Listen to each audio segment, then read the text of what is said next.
হে friends, good morning. উঠে গেছি অনেক আগেই, কিন্তু ব্লগটা স্টার্ট করলাম এখন এই ছাদ থেকে।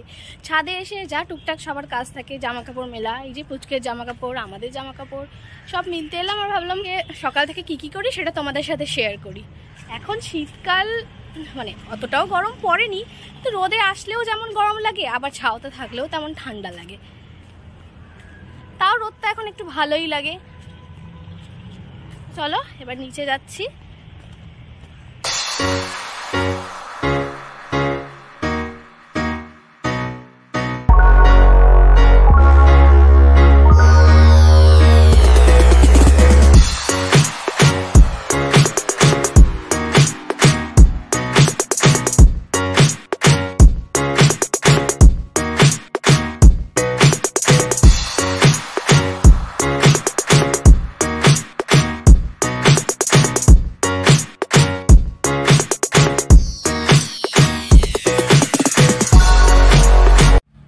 সন্ধ্যেবেলা হয়ে গেছে, সন্ধ্যেবেলা তো আমি চা রেডি করে নিচ্ছি। ঘরে আজকে মা আর বাবা এসছে, তো চায়ের সাথে তো স্পেশাল কিছু না, চায়ের সাথে একটু কিছু হলে তো ভালোই লাগে।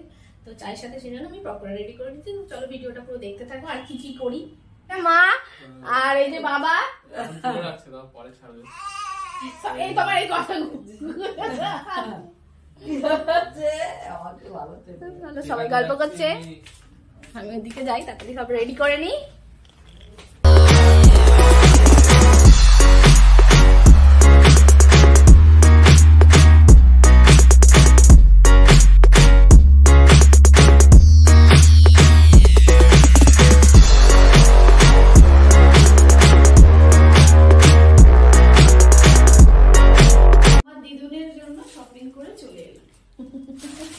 আমার দিদুকে শাড়ি পরাবো, ওগুলো মামা সরস্বতী পুজোর শপিং মামা দিদু করে এনেছে। দেখো, আমার এই ভিডিওটা ভালো লাগলে লাইক, শেয়ার, কমেন্ট করতে ভুলো না, আর আমার চ্যানেলটাকে সাবস্ক্রাইব করে দিও। তোমাদের সাথে আবার দেখা হচ্ছে নেক্সট ব্লগে। সুস্থ থেকো, ভালো থেকো, টিল দেন টাটা।